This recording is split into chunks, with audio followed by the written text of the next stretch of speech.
Greetings and welcome back, everyone, to episode 15 of Into the Nexus, the Heroes of the Storm podcast. I am Garrett Weinzerl, and I am joined, as always, by Kyle Ferguson and Mr. Willie Dills. Gentlemen, welcome back. Kyle, how you doing? Doing all right? I'm doing all right. You know, somehow, I know this never happens in this genre of game, but I got my feelings hurt this week. Oh, no. Was this from Captain Douchepants from last night? Some sort of Sergeant Hammer player. I don't know if you met him or not. I'm sure. I mean, the way this guy was carrying himself around, he must be a pro player of a game that is not actually played professionally yet. Whew, man, this dude laid into me, and he was very angry at the fact that I was Abathur in the first place. Clearly, you know what? When you get right down to it, I feel like I'm a very nice, quiet man in these games. But when you say game is over in the first 3 minutes because you died 3 times, you're averaging your nice, because you don't know how to unsiege and move away from the 3 dudes that are bearing down on you. Right, because you siege in the middle of a lane when you have 3 people in that lane makes you the pro. But that's how you do more DPS, man. Right? You should be healing me, Abathur. You should be shielding me with your thing.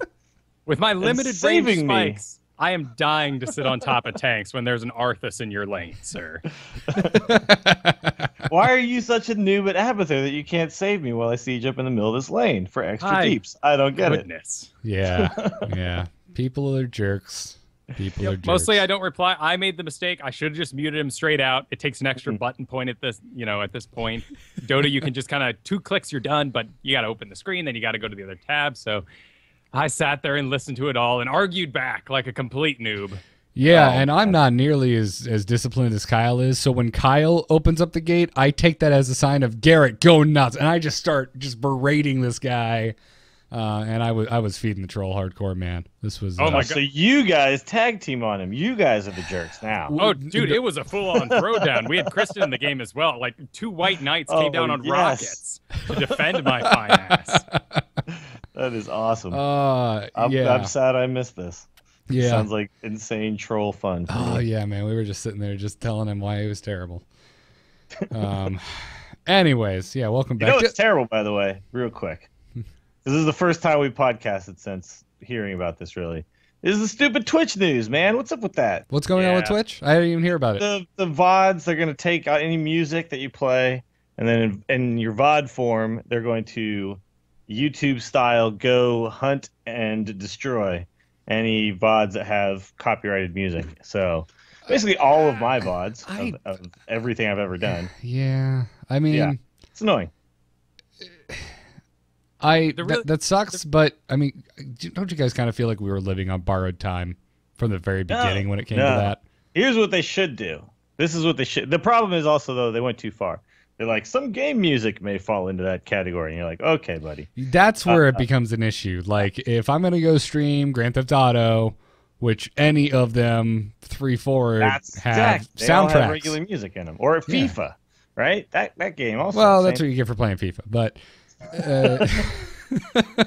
well, any sports game, really. I don't play baseball games. I feel like maybe you know. Do they have licensed soundtracks in baseball games still?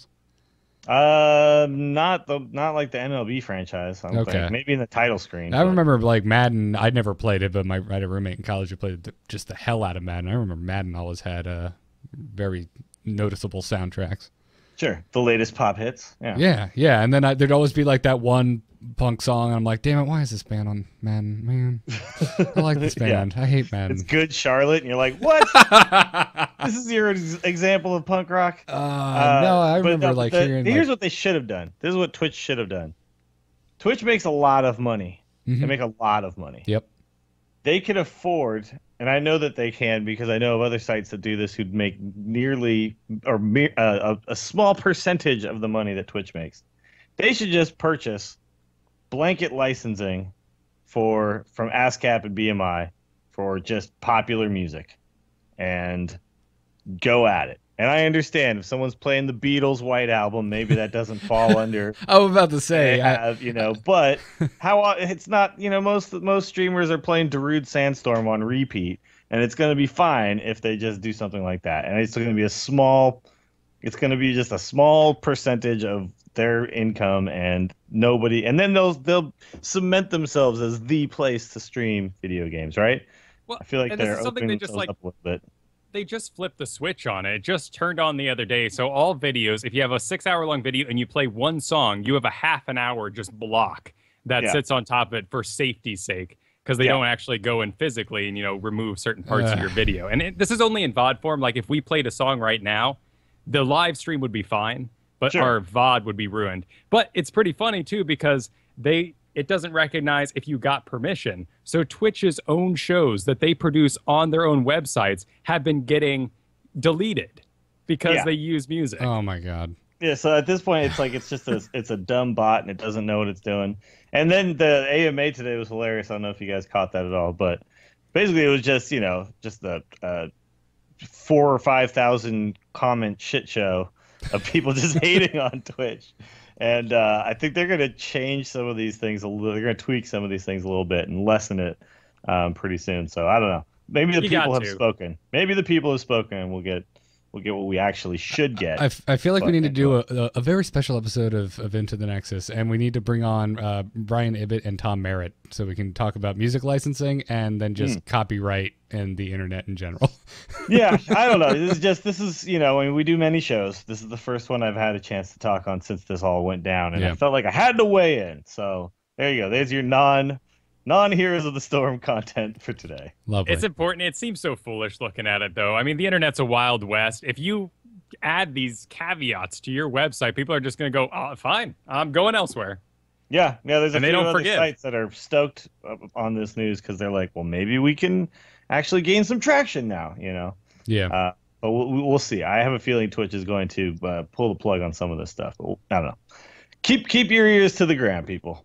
Hopefully we've fixed the issue. That would be nice. Copyright in the internet has never really gotten along well. No, but this is a losing battle. I think all of this stuff I think is a losing battle. The fast lanes or whatever and all that crap. I don't think any of this stuff is actually ever going to happen. At least I hope not. God, I hope not. Yeah, that would be really awful. Talking about net neutrality and all that jazz. Yeah. But they actually, you know what? I'm just going to spoiler alert. Our next piece of news is the people have spoken too. Holy crap. I just realized that looking at the show notes. Yes. The people have power. Yes. Yeah. Voice your opinion, people, because a lot of times it actually it works more than you probably think it does. Case in point, our top news story tonight when it comes to Heroes of the Storm.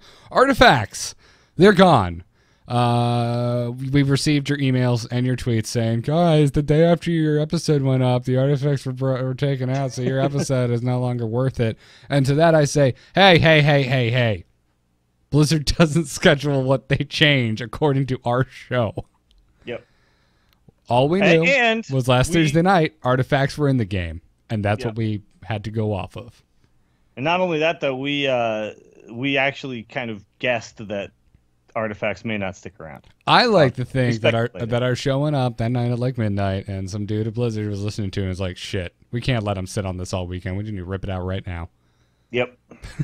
You're welcome. ITN gets results. You are a nice welcome. big Will Smith. Oh, hell no. And they fixed that. Yeah. So Blizzard, they pulled it out of the game last week, right after our show went up. They had this to say. They said that artifacts were designed to provide you with a meaningful way to spend gold while also providing additional options to customize your heroes. We wanted to test artifacts in the alpha to find out if the system fulfilled those goals. As testing began, many of you voiced concerns around fairness issues, correct build issues, balance, new player tension, and other issues that made it clear that artifacts weren't working as intended. We agree. Those issues started to outweigh the benefits of the system. We will explore different ways to give you fun and compelling options for spending gold while avoiding the problems that the initial artifact system created.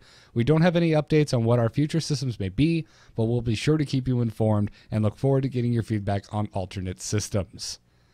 Yeah, artifacts are gone. Yep. Yeah, they still kept the stuff that wasn't so much of a buzzkill, which is, like the hero leveling and all that crap. But... Yeah, but they improved it, though, which we'll talk about next. Yeah. I wanted to mention, though, before we get into that, that a lot of stats and talents were adjusted because of the artifact system, and those haven't been tweaked at all. Those are the same as they've been. Has it felt wrong? I don't know. It's not the worst thing on earth because, Path of the Warrior, Path of the Wizard, like these are really boring talents. And in fact, I mean, when I played Tassadar, they felt required because you need that mana regen. What if you would live by 35 health? Well, I should get Path of the Wizard just in case. And now the choices are a little more interesting, but playing something like an assassin, you are out of mana in seconds. You engage once, and if that fight lasts more than 30 seconds, you're out. There's nothing you can contribute. So it'll be interesting to see what they add back to recover from that. Yeah, Path of the Wizard was something I would take sometimes on Nova because of being mana starved and stuff. So that presents a little bit of a problem. But again, I'm just glad that artifacts are gone. Whatever, I'll deal with the transition. Yeah, I know. I'm happy too. I thought it was interesting that they just kind of just ripped it out, and I don't know if that means that it was taken out so fast that they didn't have time to adjust everything back or change it around, or if they're happy with the changes they made even without artifacts present. So yeah, I'm certainly happy with them. Sure, yeah, we can look forward to a new system soon. I think though, so it might just be one of those things where we don't want to do the same thing twice. Some of those talents may still apply to the second system they're going to try out, and reverting those changes and then reinstituting the changes wouldn't make sense from a development standpoint. So. Yeah, like some of the changes I really like on Arthas, his level 1, it used to be Path of the Warrior as one of the options, but now it's Block, and Block is awesome. I really like it. It's a good talent. Well, and then you take a really, really old class like Kerrigan, and she has, some of the most unique abilities for level 1, but then you put her up against someone like Rhaegar, who is just a cornucopia of selections across his various talents. So I don't know how much of this current talent system is actually going to live when they look at their new hero and they go, wow, this is really interesting. You can really take this in a number of ways. Yeah, but I mean, they've overhauled many heroes already, and I'm sure we'll see a lot more of that. We might not see a change across the board, but we might see them start cherry picking. Like, hey, this week Kerrigan got overhauled. Next week could be, I don't know, Uther. But yeah, we'll see. Anyways, like you said, Dills, the individual hero leveling is still a thing. You still have to level up each hero individually and unlock their talents. However, it's 3 times faster now? Four times. More than 3 times faster, they said. So. Yeah, Blitz said, beginning with today's scheduled patch, reaching hero level 4 will be more than 3 times faster than the original implementation. Unlocking all talents on a hero can be done in as few as 3 games with friends in versus mode. We hope this will achieve our goals for maintaining gradual talent exposure while lowering the barrier to entry substantially enough to be acceptable to the average player. I love this. I think this is a great change. I think we all talked last week that we were... Before, when talents were locked out based on your account level, that for whatever reason that didn't seem that bad, and this is fast enough where I don't think it seems that bad. Yeah, and we had mentioned too that there's some upside to a system like this, which is basically that when you're playing a game, you'll know that the person playing with you has played this character enough to understand as they get these talents. So they're not thrown in right away and then not know how to play any of the, they just kind of lock out a few, make it easier your first few games, and then you kind of understand. So there's a slight upside, so it's fine, whatever. Yeah, I understand I understand the thought process behind this, and I'm not against it. I just thought before it took way too long. Sure. It was far too much of an investment on a per hero basis.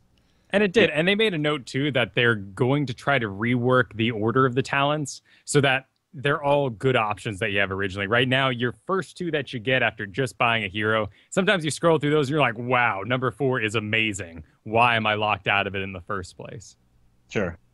Yeah, the fun ones shouldn't be ones you're locked out of either because, and again, at this point of the game, I know we're just trying to test stuff out, but when this game is released, you're just going to want players to have fun right away and not feel gimped and not feel like they're not able to do what they want to do. So that's going to be really important when it's release time and someone's deciding, am I going to continue down this road or am I going back to LoL and Dota, So they got to make sure they get that right by then. And that's the thing. And like I've said before, I played this game in Warcraft 3. And just in that Dota set, there was nothing I carried from any game to another. I played for the pure fact that it was fun. So unlockables are great, but people are playing this game for fun. There is no points. There is no cards to collect to get better. Yeah, it's very true. It's very true. That's what I like about it. Some other things that were added, minor changes this past week. We now have a radial menu for in-game emotes if you hold down Y. It's fine. It's really not that exciting, but I get to make Arthas say things. Yeah, I guess you'll use this when you're just... I think people will spam these at the beginning of fights and stuff, and every now and then. But eventually you'll just stop caring. As the game progresses, you'll stop. No one will be doing this. But it's fine. It's fun. It's a little flavor. Yep. Well, and it's an area thing right now, so it is merely for fun. It's like dancing. If someone is not looking at you, you cannot hear them say something. So yelling "well played" across the map does not broadcast it to your entire team wherever they be. I would be down with this if this was expanded. If you only got chat from your friends, and otherwise you had to use the radial menu. That could be cool. I mean, we had talked about getting rid of this just global chat system. How could they Hearthstoneify it? I think was the uneloquent way we may have put it. Because in Hearthstone, you can't talk to your opponent, with the exception of 6 emotes. And this is very similar to Hearthstone. It's the little you click on your hero, you get some selections. This looks pretty much like it, and the choices are actually kind of similar too. So I feel like they realized that worked okay in Hearthstone, and they're like, yeah, let's check it in. Can't do any harm, right? Yeah. Maybe if people really like it, though, it could go that way at some point. Yeah, I think when they say "well played" for the 3rd time, you kind of get the point that you need to squelch them. Yeah. And Dustin Browder even mentioned that was something that they were trying to make work, a chatless MOBA. But I mean, it is hard because there is more nuance than just ping. Yes. You can get a lot done with pings, but every now and then it's just like especially if they are very noticeably new. A little typing goes a long way. Just so you know, you really need to get the curse. You can ping 10,000 times, but maybe they just don't get it. No. That's true. I feel like with time, and certainly this game is still in alpha, there's not too much material that is online to help people learn to play, because frankly, if you made that material, it's probably out of date next week, much like the Artifact show we just did. So when that time comes, maybe they can remove all the chat, and there's no need for you to say, hey, don't get that tower because you're going to get ganked when you grab it. Sure. Yeah. But Garrett makes a good point, and we talked about it when we, I kind of made a case for chatless, chatless heroes, but you make a good point that sometimes you have to spell it out for the other people on your team what your strategy is going to be, and pinging a map and then saying, well played isn't really gonna get the point across. Yeah, exactly. Like if you're in a pub and if you want to do an unorthodox strategy, say there's you've got like 3 assassins and you want to say right before the game starts, hey guys, let the 3 of us. Do you guys want to group up and roam and try and get an early kill? There's no way you can do that with pings. It's impossible. Maybe if you could draw on the map like in Dota, you could actually write it. That's just for phallic symbols. I love you, Kyle. But, are you still okay? Speaking of phallic symbols, are they going to add a thing like Dota with the drawing? You think at some point you can draw on the map if you're in like coaching mode or casting mode? I don't see why not. Yeah, I really hope that we get all of those kind of tools because that stuff is amazing. Yeah, not just for drawing penises too, but for other things. Hey, man. Boobs as well. Boobs as well. We're not sexist on this show. And butts. Don't forget butts. Sure, but you might as well just add the 2 dots and go for boobs. You're already halfway there. You're halfway there. Once you draw a butt, you're halfway to boobs. Let's be honest. As an artist, I'm cringing. Now I know Kyle's level of sophistication when drawing anatomy. I can only draw three things. It's also why all my people stand sideways and keep their head facing to the left. Their arms fully splayed, their fingers out. Kyle comic would be amazing. I think you were going to say all hands are always in pockets because you don't want to have to draw fingers. That's always a good cheat. My self-portrait has a tree in front of my face because, damn, I give up on the nose. I actually that I have a painting of myself at like that I did of a picture. I took a picture. It's me playing baseball. I did the painting, realized I couldn't do the face, and just said, screw it, it's fine." It's a completed painting. It's actually on my wall somewhere. There's no face on the guy. There's a painting of you painted by you with no face hanging in your bedroom. Yep. Wow, it's one of like the two pieces of art I've ever done myself. So Huh. Yeah. At least you're owning it. You put it up. Hell yeah. Everything else on it looks great, but I can't do a face, man. So I gave up on it. Said, F it, good enough for me. It'd be a lot easier if we just had one nostril and one eye. It's really Mother Nature's fault. I see. You're right, because I wouldn't have given up so quick. I probably would have been there. We gotten there. We're gonna be a little drunk at BlizzCon. I'm gonna be sitting there with like a sketch pad trying to teach you how to draw faces. I could just see it now. Like, nah, man, nah. This is what you got to do. I know the thing about you go halfway down the face, and that's where the eyes go. But that's as far as once you draw that. You draw a whole bunch of circles with lines over them, and then you erase it all, and boom, it's a face, just magically. Then you hide a happy little tree somewhere, you're done. I've seen this before, yeah. This show is fun, man. I love how delightfully off topic we get from time to time. It's nice. It's fun. Oh, yeah, heroes. Sure. Yeah, that's the thing. Now, I was going to end this with, I can't wait to wake till the morning after our little sketch fest at BlizzCon and realize that a lot of drinking and drawing does not yield a good picture. We're like, oh, man, this looked a lot better last night. Oof, that's no good. Like, I thought you taught me how to draw faces. What is this, Garrett? This is PBR. This is what PBR gets you. Mm-hmm. It looks great when I grab my Adobe tool and it does it for me, guys. Take my word for it. That's how it works. Yes, Kyle. That's exactly how Photoshop works. I'm not actually an artist. Yep. I just I hit the make art button. Mm-hmm. You just hit that like draw grass and it draws grass everywhere and you got a field. You're done. Yeah. You spend like $5,000 on a piece of software and then you make money.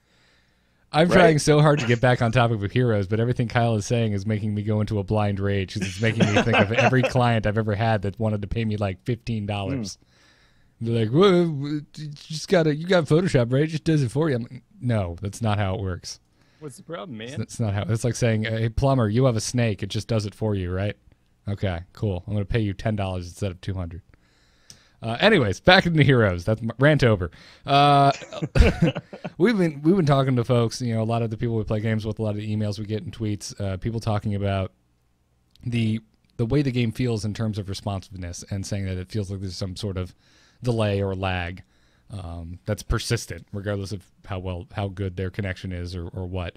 And we chalked a lot of that up to the fact that a lot of people aren't used to turn speed. But it turns out it looks like there was a responsiveness issue in the game because Blizzard made a post just before we went live saying that their internal testing using built-in diagnostic tools that they found that in some cases command responsiveness was having an issue, and they said that they've improved it by up to 70%. So the game should feel more quote-unquote snappy or quote-unquote crisp compared to earlier versions of the tech alpha. So...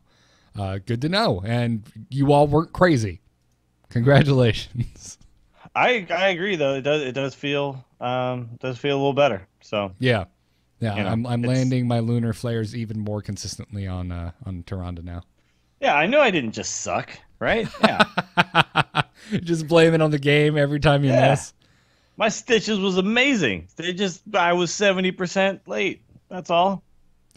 If that's even a measurement of lateness. Late. But now I'm 70% more better at this game. Yeah, I mean, I haven't played Stitches since reading about this stuff, so I may have to give that another shot and see if it really, because that would be the test, I think, for me. If it feels like I'm landing more hooks, then I would say that I can really see it. But I have noticed the skill shots do feel like they're hitting more often. So. But if you miss with the hooks, are you going to chalk it up to you not being good, or are you still going to be like, no, the game, 30%, right? The game. That's how this math works out. Not sure that's it, Dells. I'm pretty sure that's how this works. I still have 30% I can blame it on. I read the notes. I read the whole thing. I mean, really, it's just 50-50.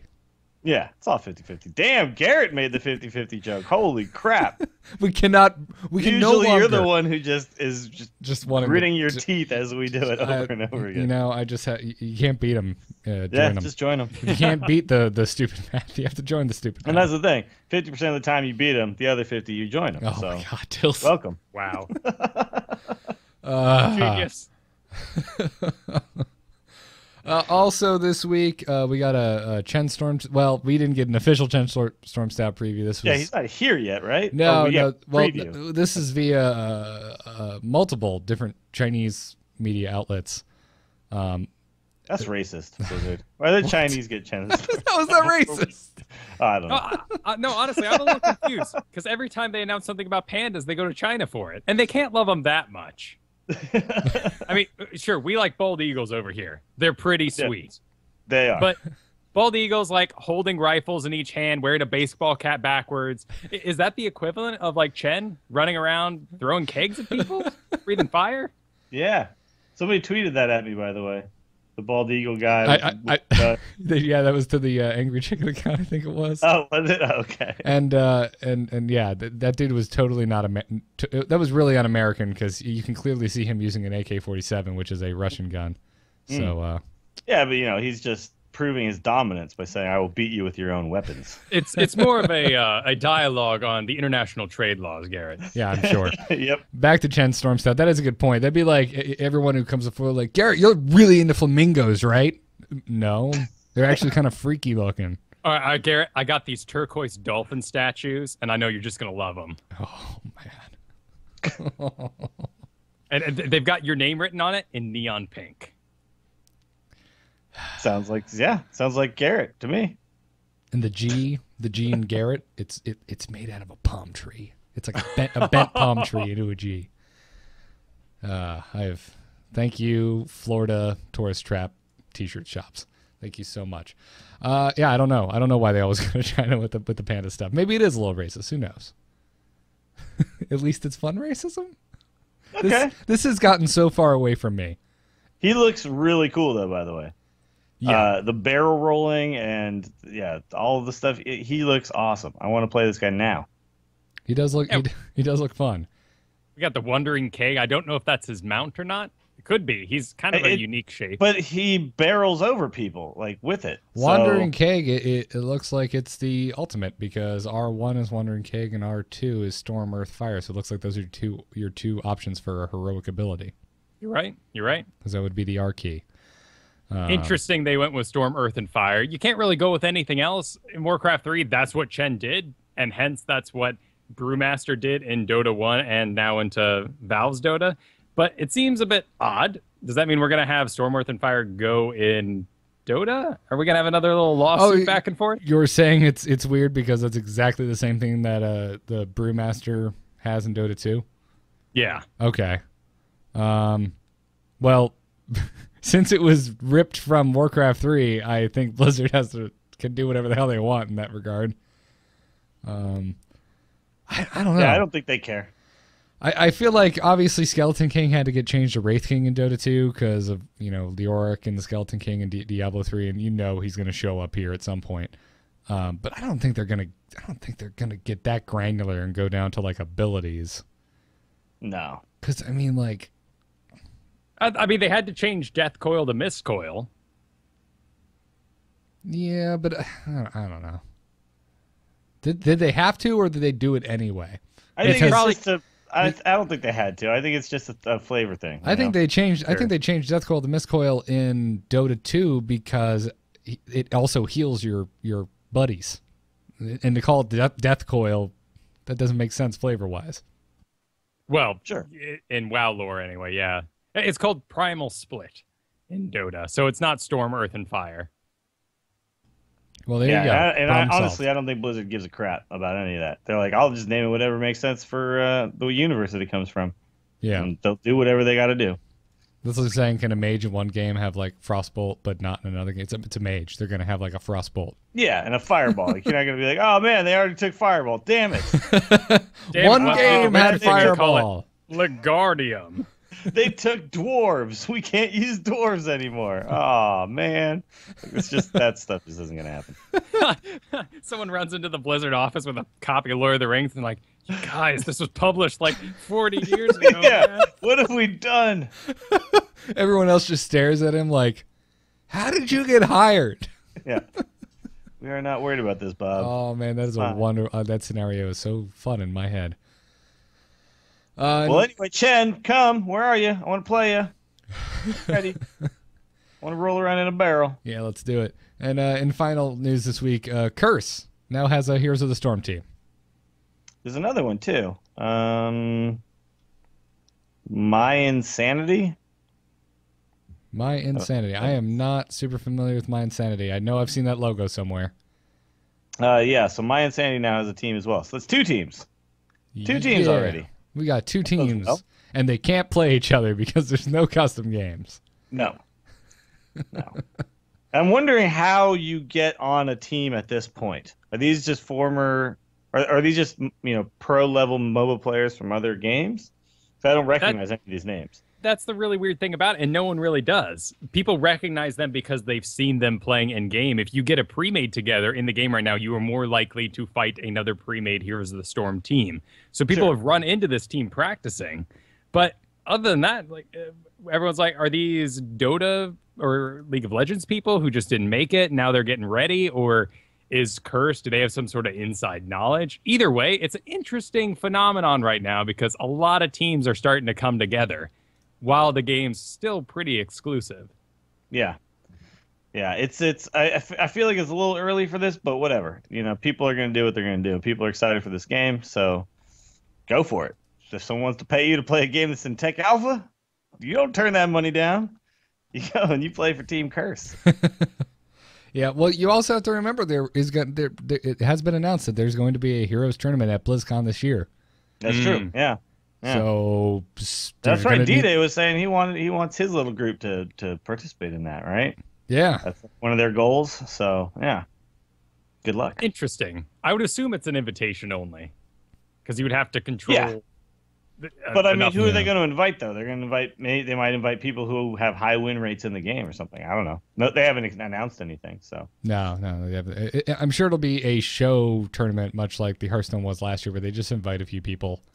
They cherry pick a couple people because last year who are good at other MOBAs. Well, and last year at the Hearthstone tournament, they invited some people who were just personalities and not even necessarily good, husky, and then other players who were just clearly good players. So I wouldn't be surprised if they did something similar. Although this is different because it's a team game, it'd be kind of hard. It's like if you invite some people who are just known personalities, is that like a whole team? You have like the 5-man caster team, and they just get trounced by all the other people who are actually pros. I think though that if you got to go all one way or all the other. If you should just invite only pros, or you should invite just only personalities and have it just be fun, and the interviews are fun, and they're the type of people who aren't awkward as hell when you ask them how the game went afterwards, but they just have a fun game and it's fine. Mm-hmm. And people can just enjoy it and laugh and whatever.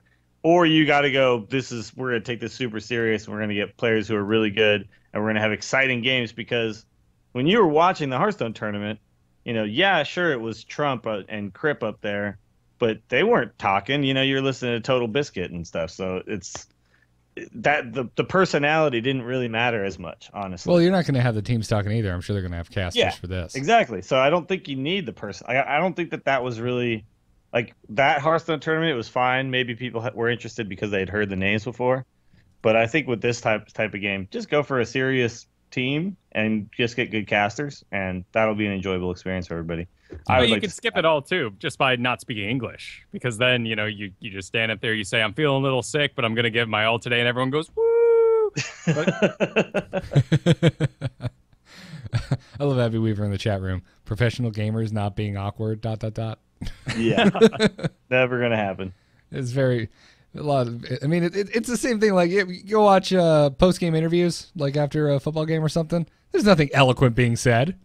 Those guys aren't trained. They're not paid to talk into a microphone. They say the same thing every time. Yeah, they say, "I'll just go out there and give 100% for my team, man." Thank God, and we just gave it 100%. 100%. Yeah. And then, well, and not like the interviewer is being unique in any way. Did you ever imagine you would be here? Like, what are you gonna do now that you won? Well, I don't know. Before you played, did you imagine you'd win? Well, I try not to think about it. Okay, it's a real interesting question, guys. Yeah. It is interesting on this list of players that they have for Team Curse that they're using the original sort of role styles. Like they have support, carry, mage, tank, utility. It kind of begs the question, well, wait, you guys playing this game? Those aren't even the true. classes I did notice that. Yeah, I did notice that they kind of they had already set themselves up to be, a certain person a certain hero on the team every time. I don't think that this game was going to work that way. I think you're going to need to be able to do anything and everything. And once there's like a ban system in place, you just got to play whatever. And this game just doesn't work the same way as all the other ones. So I don't know, whatever. It's early stages. There's still going to be enough options. If one support gets banned, there'll be obviously others to choose from. I don't know. I think it makes sense because if anyone else is looking at this who are into either LoL or Dota, they're going to understand that, and that's the thing they're going to be interested in. And it's like, oh, okay, well, this person is filling this role, and those roles do exist in this game. Fair enough. I want to leave. They're just different. Doesn't really exist in this game. Yeah, assassin is getting pretty damn carry. Yeah, like, kind of. If you get in a full group and you have no assassins, things are looking a little bleak. I mean, not in the traditional sense where that's the person that you're sending out to get a higher level because it's impossible, but you still, like, if you see a Vala on the other team, that's the one to stay away from or kill as fast as possible. Because that's more or less the carry. That is a person. Yeah. But you can call it just like damage in this game, or assassin. Just call it assassin. That's what it is in this game, right? Yeah, but I mean, I don't know. I mean, it is a MOBA. Why reinvent the wheel when you're breaking it down? Because it's a new MOBA, right? But I think they're trying to speak the language to the existing market. Already defined MOBA language. Yeah, right. It's a good point. I am excited to see this game getting that sort of traction. I'm glad Blizzard is continuing their stance of if people want to make it an esports, we'll let them. We still don't have a spectator client in Hearthstone, so clearly they didn't think that one through far enough ahead. So I'm hoping, they don't start like calling up pro players to be like, what would you like to see in the game? Because this could be a really popular esport because everything on the screen is communicated. You see Tyrael, Tyrael because you saw him in that franchise and he's fighting the Lich King. You know him from that franchise and everything they're doing, death coils and slamming around with holy stuff. Like there's nothing hidden that has to be communicated on top of that. Why is he playing that way? Well, because he picked it. Like the talents aren't so defining that it completely changes the way a hero is going to act in the system. Yes, I agree. I'll give you that. And it even says that here in the, if you read Curse's write-up, that they're like, we think it's going to be a good spectator because no items. It's going to be much easier to follow. Yeah, they're just going to be able to talk, just about what's going on in the game, what's happening, not speculating on whether he's going to buy the thing that does the one thing or if he's going to, that stuff. Yeah. I don't know. And it's all very interesting in Dota, but if you're not familiar with it, it seems strange. Like they're shopping. Well, that sounds boring. Yeah. I'll tell you this, though, from the perspective of someone who doesn't play those games, I'd never, I played them a little, and I would try to watch it, and I never got the appeal, until playing a lot of this game. Now I kind of see the appeal of wanting to watch people play against each other and then have someone cast it. But watching those games, I was like, they're just running around, just clicking. It's fine, whatever. That's what it looks like to you when you don't play at a high level. If there's one thing that this game is really going to change about esports, I think it's going to be the pacing, because right now we have a lot of games, League of Legends, StarCraft, Dota, where there's a lot of downtime. The draft system is really interesting, and you can have a lot of conversation about that, and that conversation can carry through the beginning of a Dota game. But for the most part, unless someone's doing something really weird, going for, minute one Roshan, there's not much to see. And certainly in a StarCraft game, if someone's not rushing, it's mineral time. It's time to ask, the other caster his favorite X-Men. Mm-hmm. Yeah, that's true. When I've watched it, there's about 10 minutes or so of the laning phase where they're just kind of, and he's still whacking on creeps, and this guy, let's check on what this guy's doing. Yeah, he's doing the same thing. Oh, this guy's running through the jungle and he's killing these other creeps. Like, whereas Heroes, it's just like, we need to kill this guy now, dude. It's the first minute. They're only going to be dead for 3 seconds. I don't care. Kill him. It's minute 2, and we've already had 4 team fights. Yeah, it's Exactly. a totally different animal. Yeah, and every single one of the maps has a huge tonal shift that happens kind of rhythmically throughout it. You know, coins appear or the tribute goes down. Yep, Yeah. coins appear, and then I say, I really hate this map, and then I have to die for the coins, and then I die, and then I say, I really, really hate this map.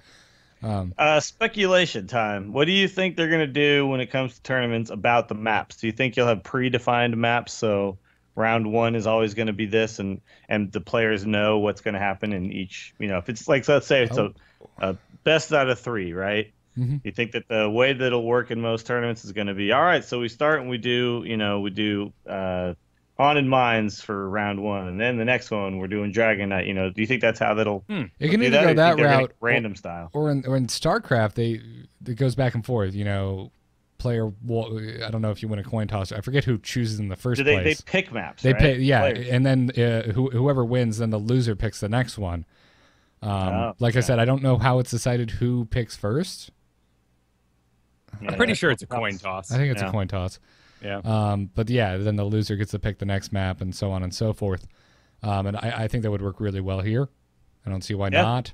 Or sure, that makes sense. Or maybe you could just like ban a map and then it's random. I don't know.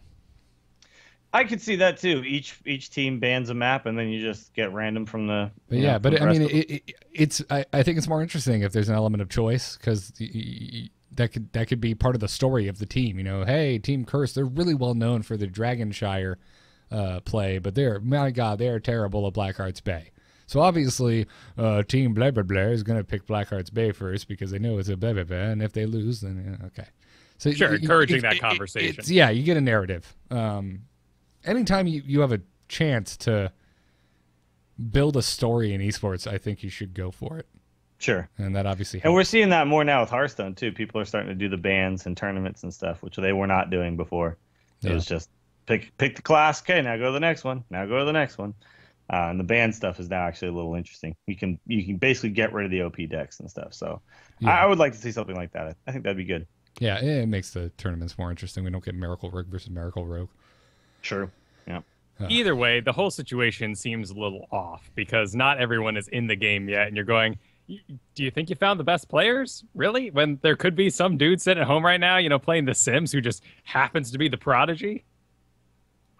Yeah, that's true. He doesn't have access yet. But yeah, this is this is like the Hearthstone tournament of last year at BlizzCon. Yeah. This is just going to be, here's the game. You just want to show you guys before it's actually out there. Yeah, exactly. I think it's just going to be a showpiece. Obviously, StarCraft and Hearthstone are going to be the big esports this year. Mm-hmm. I know WoW is there every year, and there's always a lot of money in WoW, but damn, WoW is hard to watch. Yeah. And I've played even a with lot Conan doing it, WoW. it's hard to watch. Even with Conan doing it, I remember that last year. And I remember I wasn't even sure he was there until we got home and saw it after the fact. I remember Ben and Abby coming up to me. We walked by the WoW stage. We could have sworn we saw Conan O'Brien casting, but we know that's insane, so we must be wrong. Yeah, that doesn't make sense. And then we got home, and it was a bit, I think 2 weeks after BlizzCon on his show, and we're like, oh, man, Ben and Abby weren't crazy. Oh, I loved it. How did I die? But I was wearing all that armor. Well, you fell down off a cliff, but armor. Yeah, that's... Anytime he does video game stuff, it's wonderful. I really enjoyed his one for Watch Dogs. That was really funny. And Tomb Raider. Oh, I didn't see Tomb Raider. I bet that was good. The Tomb Raider one was where he was going, he was getting washed down the river or something, and they got spiked on something. It was and the deaths in that game are graphic. Yeah. That must have been great. Anyway, so for strategy this week, Kyle, you had suggested, why don't we just talk about Garden of Terror, because now we've had a full week to really sit with it and enjoy it. And I say yes, let's do that. All right. Because I think this is my new favorite map. Wow. I really like Garden of Terror. All right. It's a lot of fun. So you have the day and night cycle. Day is your basic 3-lane map, but then at night these terrors come up, and you have the giant golem terrors on both sides of the map. So if you're having some sort of mad gentleman's agreement across the two teams, both teams can just go off and fight their own mini bosses. However, the second you engage them, the mini map starts blinking red on that particular boss, so everyone knows you're doing it. Yeah, this isn't like Roche in Dota, where you have to get a visual, like, you have to see that they're actually engaging Roche. There's no toast. You don't know that's happening. You can't tell from the minimap.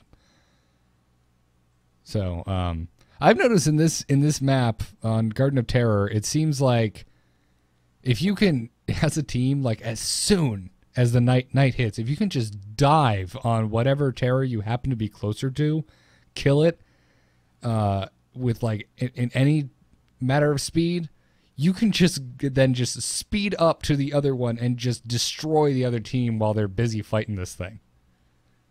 Yeah, that is kind of the craziness that came with the tributes map originally, because whoever got to the tribute first lost, because they were all grouped together and everyone kind of converged on their point.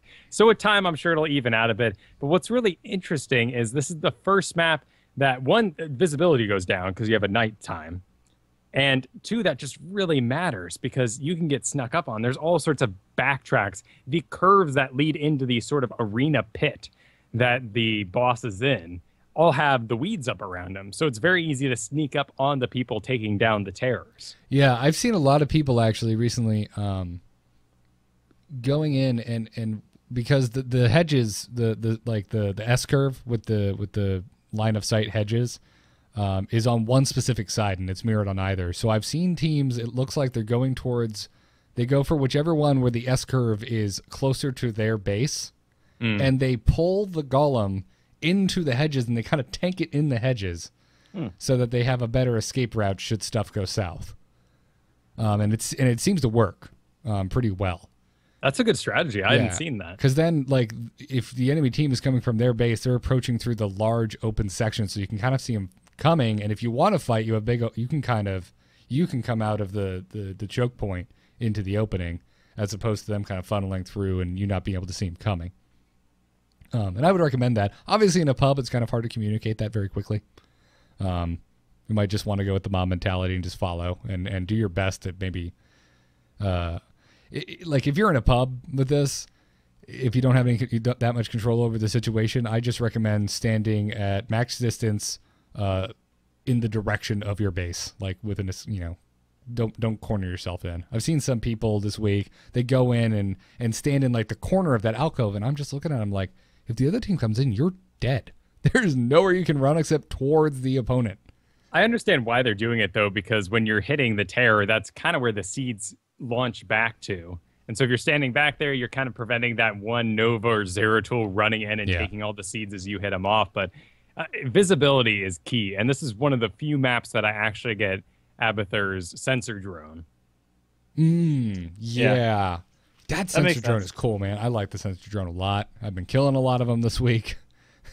This map seems very busy to me. It is. It's just a lot of stuff on the map. Like the pathing is a little bit funky. You're always running into objects. Yeah, it's big. Yeah, and then there's it feels very big. And like you said, there's just a lot of hedges, a lot of random walls. Well, not only that, we have like triangles of hedges. Like it isn't so much that you go into the hedge and then you disappear into the in-between lane land. Like you will go into a hedge and there's another hedge right in front of you. Like you are invisible in this, even in the little woods that's there. Yeah. Yeah. It could also be because I haven't played it very much, but it's just every time I'm crossing the map from one side to the other, I just feel like there's a lot of navigation that has to happen, and yeah, you can lose people a little easier in this map than I feel like in some of the other ones. Yeah, this map is a juker's like heaven. Like if you're good at juking, this is great. There's so many little alcoves for you to run into and try to escape. I love it. Anytime I see a Stitches on the other team, I'm like, you ain't hooking me, buddy. It's not happening. Yeah. If I could choose heroes for particular maps, I think I'd choose Zeratul on this map because his ability to blink gets him out of every situation. You can just trash people and get away. Mm-hmm. Because he can blink through walls, right? I don't think I've ever actually played Zeratul. Yeah, you jump completely over the wall, and the walls are so long. It'll take someone a good 10 seconds to get around it. Yeah, that's a good point, actually. He would be, just the mobility factor there. He would be, he'd be really effective on this map. That's another thing about the tournament stuff is it's going to affect your hero decision making. So you can't really do I don't know. You need to have that ban phase where you see the map before you just start designing your heroes if they're going to do it that way. Yeah, that's a good point. It'll be interesting to see what Blizzard does just in general with their matchmaking system. I'd be very surprised if this is it. It's pick your hero and go for it. Yeah, that would make absolutely no sense. You need to know the map before you play. Right now, that load time and then boom, oh, we're playing this one. That's not good. You know? Well, and also just used to it, but it's not good. And being able to make those decisions about your team, like I could have the most amazing group of players on my team, but I see the lineup, I see 4 assassins and a specialist. I go, crap. Yeah, we're gonna and get it happens destroyed. after you made a choice. Exactly. You can't. You can't alter the plan at that point. Yeah. Well, we're all kind of assuming that this is going to be the casual version of the game when it goes live, and we'll hopefully have some kind of ranked draft mode. Yeah. For the more hardcore inclined. So we'll see. When you did play Dills, did you get to ride the Terror? I did not. No. I was basically just running around. I was Gazlo, and I just was running around doing my Gazlo thing. This was also playing solo queue, so I had no idea what the hell was going on. I didn't have you guys going, "Hey, this is what you should be doing right now." So I was just totally confused. Plus, we got pretty much raffle stomped in that game. So I have not gotten this map nearly enough times either. I've been playing a lot this week. Yeah. I feel like it's Blackheart's Bay after Blackheart's Bay. I feel like the game is just out to get me at this point. It's like, hey, what's the map you hate the most? They should make it heavy rotation, don't you think? Like maybe for a couple weeks. Maybe it is. Maybe I'm just unlucky. Maybe everyone else is playing on Garden of Terror and I'm just stuck in Blackheart's Bay. Like, hey, this is the biggest map in the entire game, but all of the action happens in this tiny little diamond. I love that you're using the formal name, but I really prefer the game name you use with me personally, which is Buttheart's Bay. Buttheart's Bay. I call it something else. I call it less PC. Man. Sure. We're not going to utter that on the show. We're trying to keep a clean tag on. But are we trying? We're trying. Shit. Damn. Hell. Ass. Well, you get up in the Terror and you have 2 abilities, and they're pretty unique. One of them is toss out this area effect that if anyone happens to be standing in it, they turn into a little potted plant, lose all their abilities that they can do, go slower, have a very small basic attack. And then the other one is just a destroy everything potted plant that just rips apart buildings. Does it rip them apart? I thought it just disables them. It does do damage? No, it destroys them. Oh, okay. All right. Well, that explains it.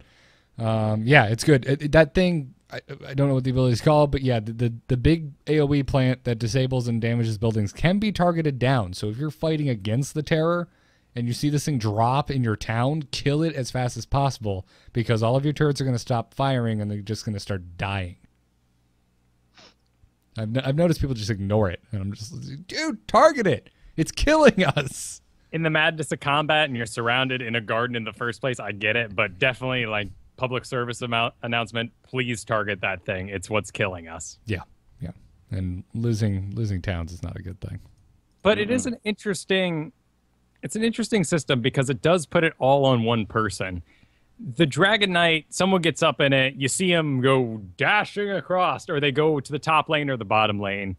When you get the Dragon Knight, you want to just push mid. It's the most effective thing to do. Sometimes everything else is pushed. They have such a tight defense. Let's go ahead and get that top fort so we can get the XP. But otherwise, down the middle every time. In this, it's a choice. You get your 100 seeds. You can go over 100 seeds. You can kind of stockpile them up. And one person is going to go over and click it. And if that one person messes up, that is a big deal. Like I said, the Dragonshire, you may have gotten it because you were the only one there. You saved it. You grabbed it when it was available. But if you're going to ride this thing willingly, everybody's watching you. And it's kind of a point of contention at the moment. I took it and I joined a team fight with it today. It was awesome. There was a team fight going on by where the golem spawns. And I was walking by, I'm like, I should go attack this town, but you know what? I think I could swing the battle. And sure enough, I did. I just walked down and just started whacking on guys and killing them. So. And that seems to be the correct thing. The Spore Queen's Curse, which is throwing off that delayed bomb that turns people into potted plants. It has a circle around the area where it lands, but it's not obvious at all. And if you throw that into a team fight, you are guaranteed to get some people. Yeah, yeah. And this, much like the Dragon Knight, it obviously works a lot better if your team is freed up to support the terror. So if you just grab the terror, because it can happen. I mean, you could go grab the terror when it looks like everything's clear and your team's good to go, and then as you're halfway across the map, a team fight could break out. I would argue that it's better to just join the team fight, help swing it in your team's favor, and then continue pushing. I think a lot of that too comes from the fact that it's not halfway across the map already. You are spawning this thing in the back of your base. So there's no surprise if it's coming. It's going to take you about 40 seconds to really engage an enemy forward. And by then, when this thing is useful and you're not just raffle stomping the enemy team, everyone's going to be back up. Everyone's going to be prepared and fighting you. Yeah. So they actually recommend junglers like Gazlo and Zagara, heroes with good AoE or are difficult to ambush, like Stitches is difficult to ambush? What? Okay. I guess because Brightwing and Falstad.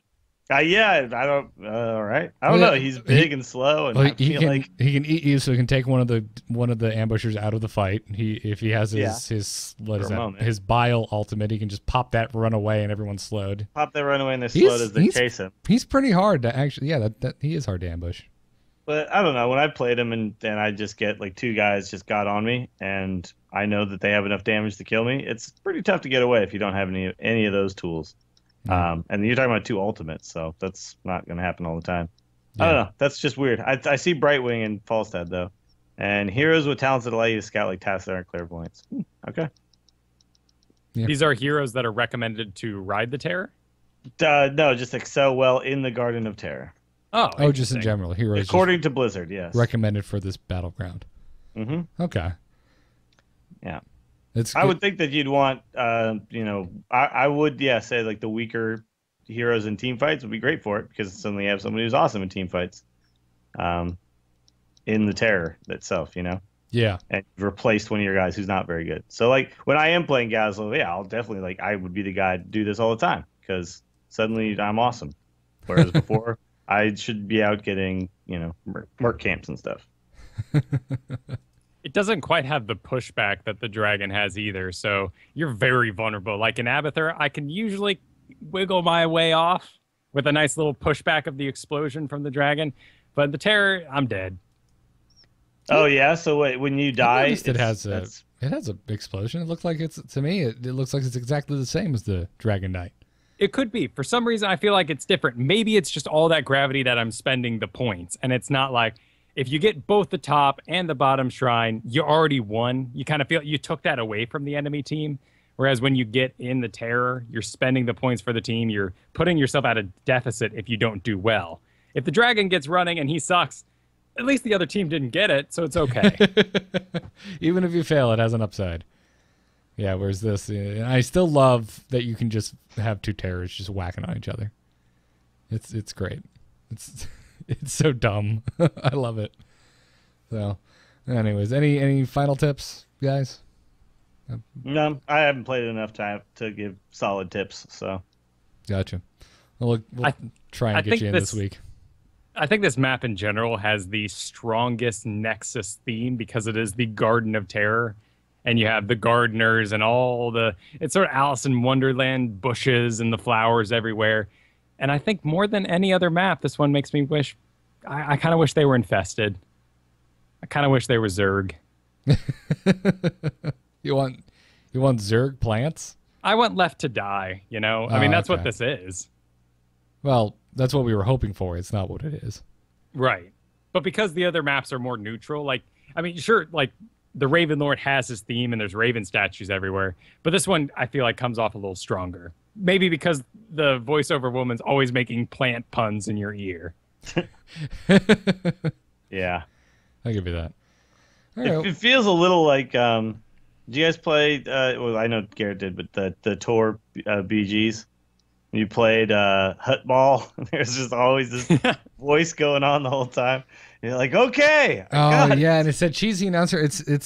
They definitely were ripping off the two-headed announcer from Yeah. episode 1. It's just like, Yeah, well, yeah, it was the pod annoying racing. there, and it's really annoying here when there's only 4 lines of dialogue. Let's move Yeah, on. and it just keeps happening. You're like, all right, dude, it's fine. Look, I haven't played it enough for it to be annoying yet, but Hutball, man, I got annoyed. It's like, geez, really? Every single time something happens, you got to yell in that dumb announcer voice? Okay. We need to get back in there at some point and just try it out because now they have space battle PvP. I know. I heard it's pretty good actually too. So Yeah, I want to it's try free that to out. play, man. Do it anytime we want. It's All still right. got nothing on DDR that's saying, "Oh no, you're dangerous" with blinking lights in the middle of a movie theater, and you paid like $250 to do it.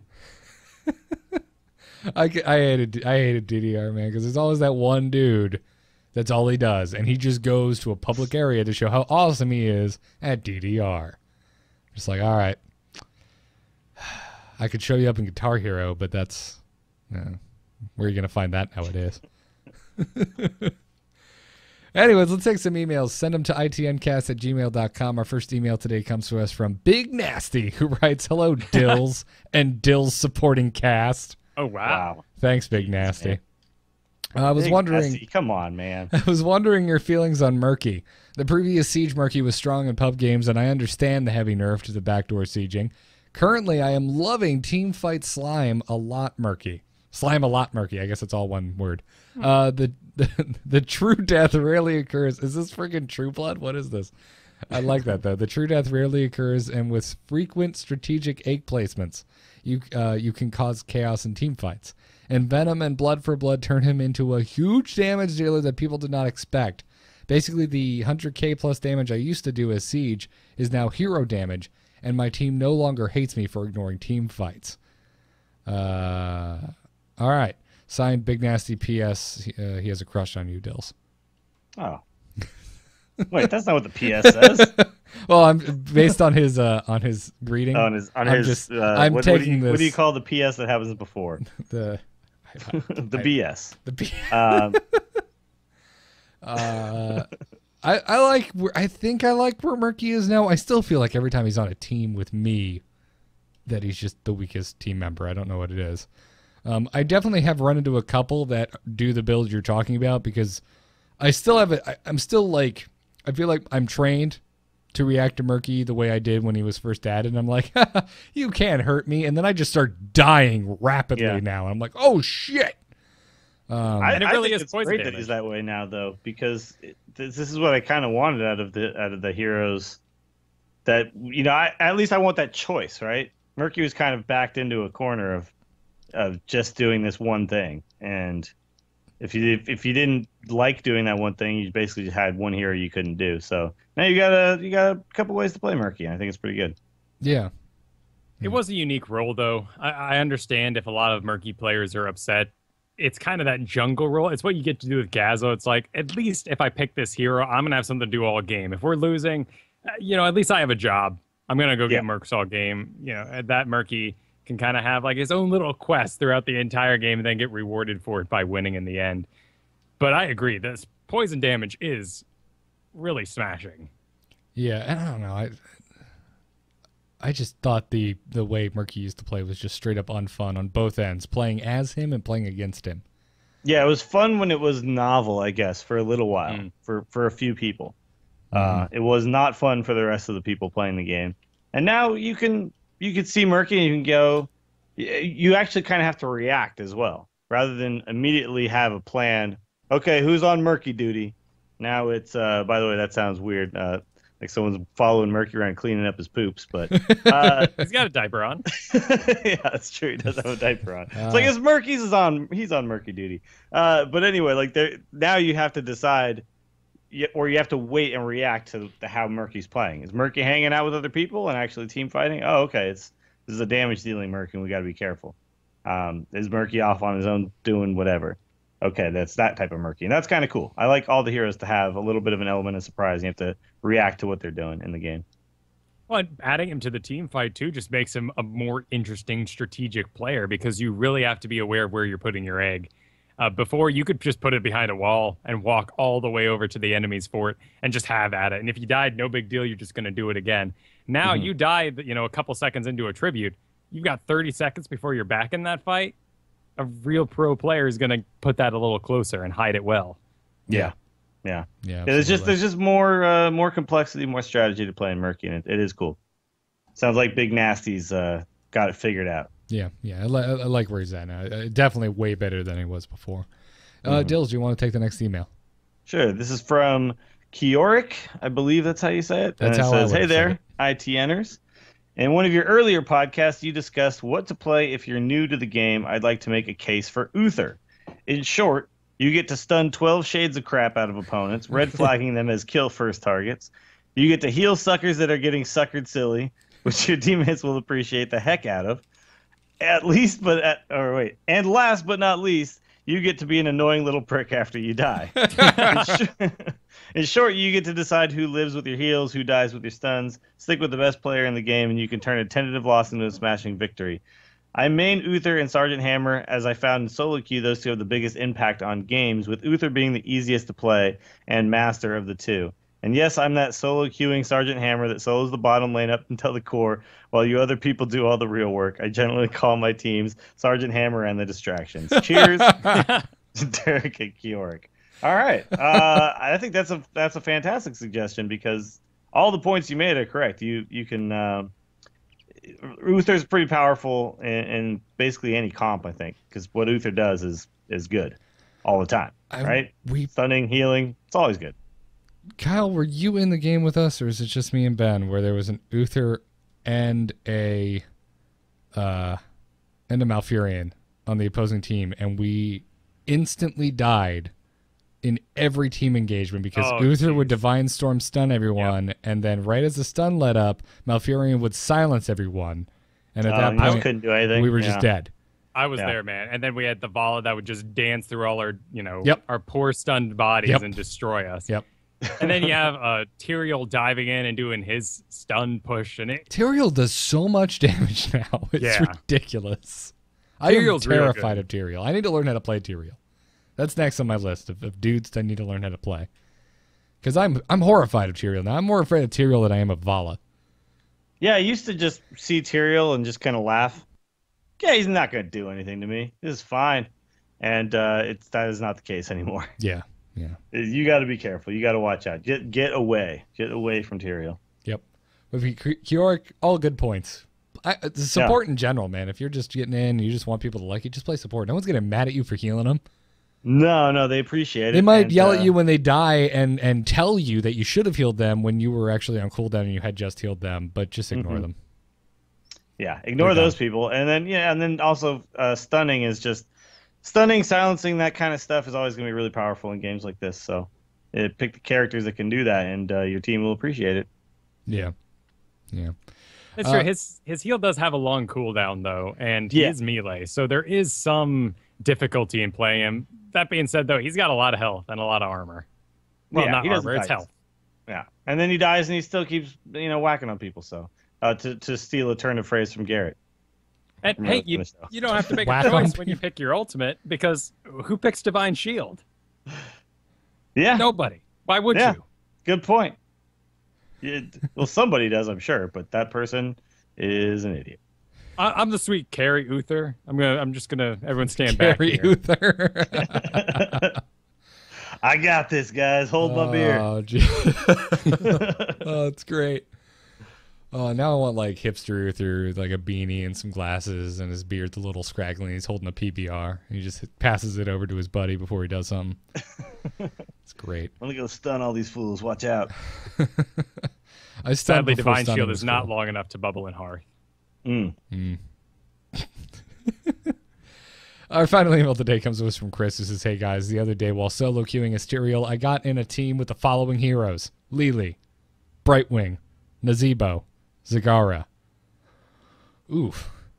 He continues to write, "Lili, Brightwing, and I pushed the middle, and we were almost impossible to kill between their healing and my shields. While we were doing that, Nazebo and Zagara each pushed a lane and grabbed mercs. It was extremely effective and a lot of fun. I'd love to hear your thoughts on different team comps that you have enjoyed and had good success with. Do you think there is a meta emerging for team comps? Love the show, and I look forward to the day I meet you on the ladder." I look forward to the day there is a ladder.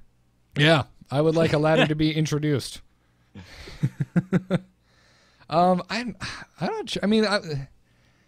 No, I don't know if there is a meta emerging, or at least there's definitely a lack of places where people are discussing said meta. It's not like Hearthstone at the moment. Like, if I want to go see what the hell the meta is for Hearthstone, it takes me all of 5 minutes. Well, there's not enough players yet, and that's really why. It's, there's just not as many brains all working on the same problem. And once there is, then yeah, there's going to be well-defined comps that people are going to say, they're going to give names to, and you're going to have to worry about those. And, we're going to have our version of Beast Cleave and stuff like that. And it'll be really interesting. But for now, I think betas, alphas, they just attract a different level of player too. Whereas, someone who gets in a game late or straight when it opens, like, they're the net deckers and they're going to dive for that sort of information. But if you're in a beta, like, it's about having fun and experimenting. Sure.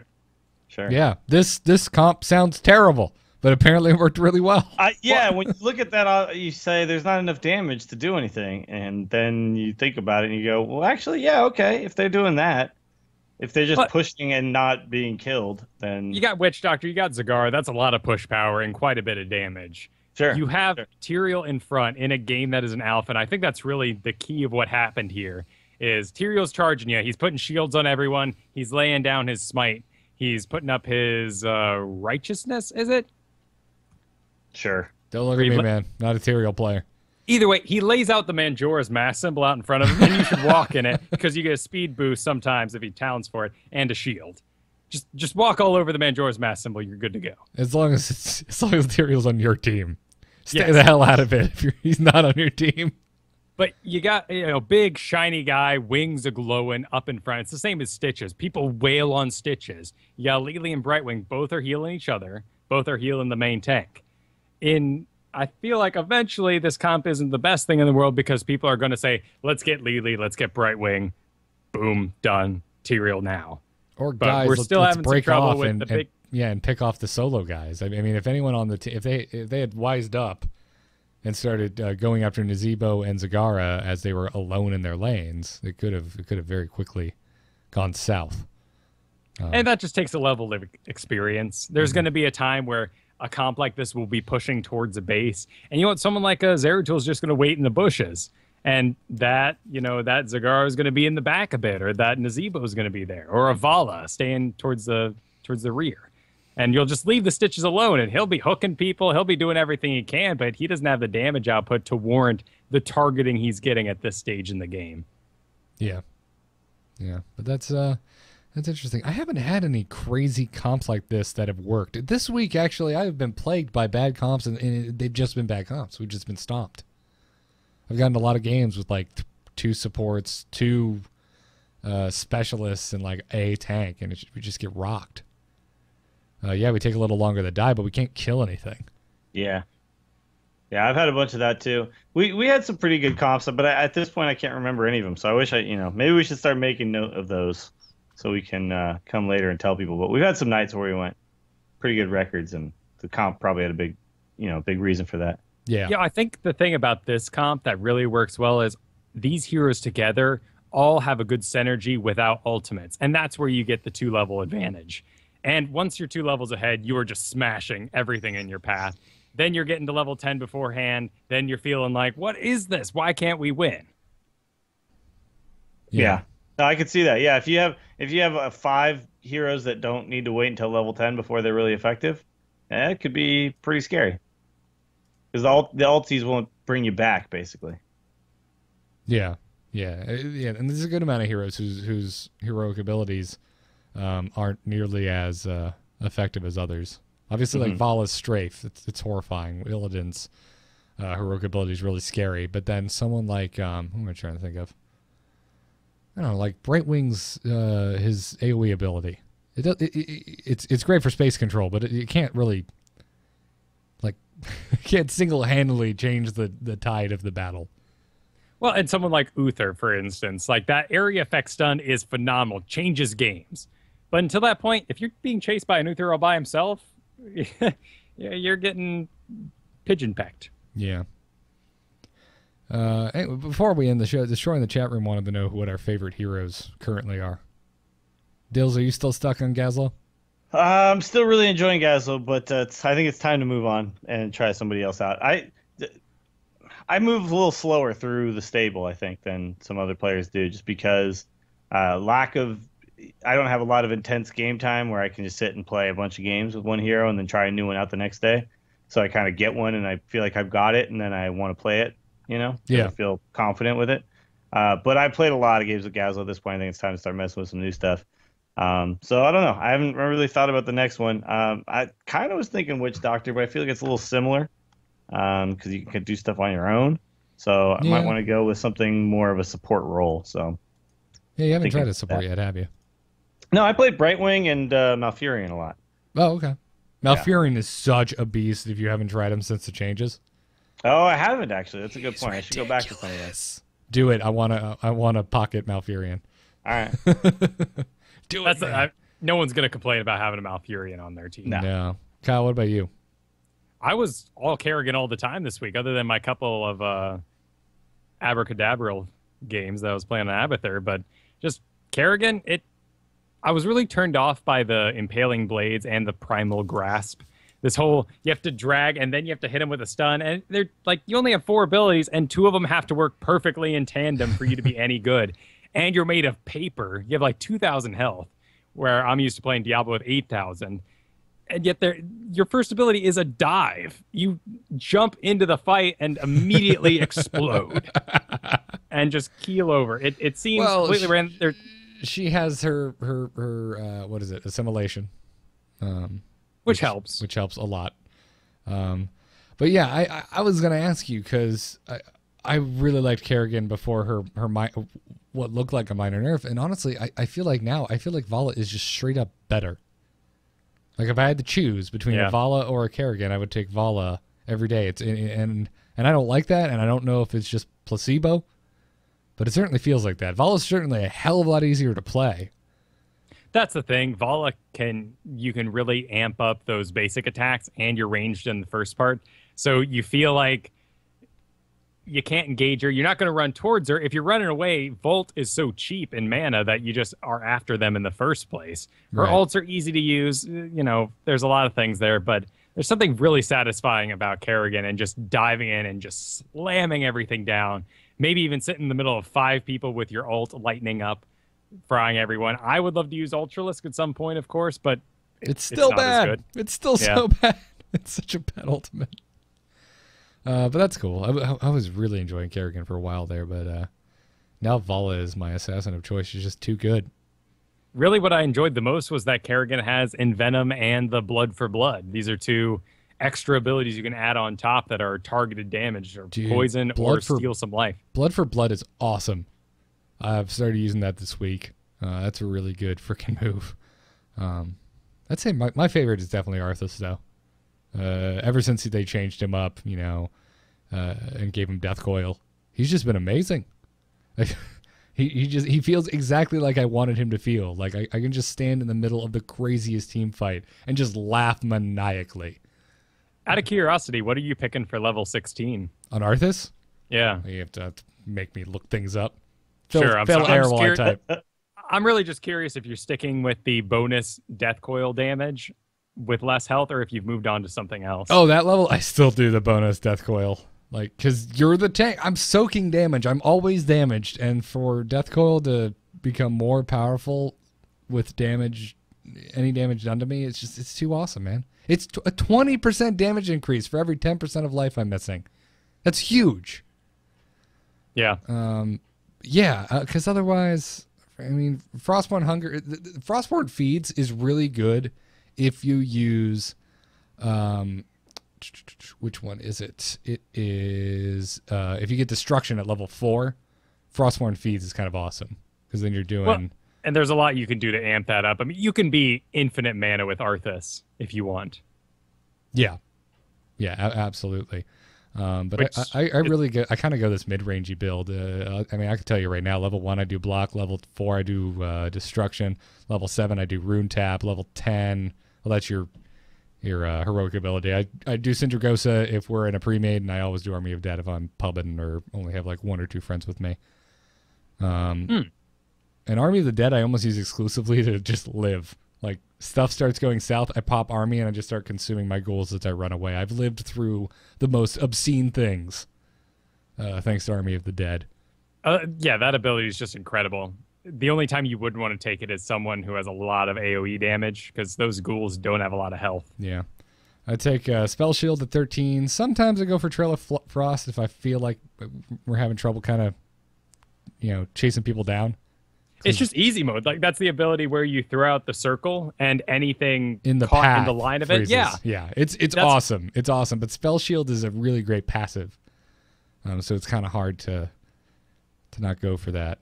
It's one of those abilities, too, I feel like I wouldn't recommend to new players, because otherwise you're just going to be sitting there and being like, I'll be good at level 13. Just hang on. I can't aim this ability, but level 13 I will. Yeah, I've gotten pretty damn good with landing Howling Blast. I was having a hard time with it in the beginning, but I've gotten pretty decent at it. So I feel like I don't need that talent as much. Yeah, and that's one of the cool things about it. Yeah. So, anyways, that should do it for today's episode. As always, want to thank those of you who are leaving us reviews in the iTunes store. Thanks to this week to LagBeast21, who said the show is awesome sauce. Thank you. And Geneseus Prime. Very strange spelling there. As always, Into the Nexus is a production of amove.tv. You can see this and all of the other shows we do, like The Angry Chicken with Dills and I, Amove Radio with Kyle and I. Email us at itncast@gmail.com. Check out twitch.tv/amovetv for the live show at 9 p.m. Eastern Time on Thursday nights. Thanks to alphageekradio.com for the mobile stream. Follow us on Twitter at itncast. I can be found at Garrett Art. Dills is at Willie Dills, and Kyle is at Kyle Ferguson. Check out nomoonart.com for my personal graphic design portfolio. And Dills, where can people find you? Let's see. I would say the thing that you probably want to do is check me out on Friday mornings on the Instance. And yeah, whatever. And then follow my Twitch stream. That's probably enough. Twitch.tv/WillieDillsSF. I'll be playing a bunch of Hearthstone and hopefully some Heroes games pretty soon. Nice. Kyle, what about you? You can find everything I do over at Amove Radio. Check out amove.tv. Amove Radio on Mondays, ITNcast on Thursdays. Sweet. Also, check out our sponsors, DogHouseSystems.com and TweakedAudio.com. The code to use is ITN. It'll get you double memory on your next Doghouse Systems gaming rig for no additional charge and support the show in the process, as well as 30% off and free shipping off of your entire order of noise-reducing earbuds from TweakedAudio.com, and we thank them for their support. Thank you guys for tuning in. We will see you next week for episode 16 of Into the Nexus, but until then, good luck and have fun. Peace out. Take care.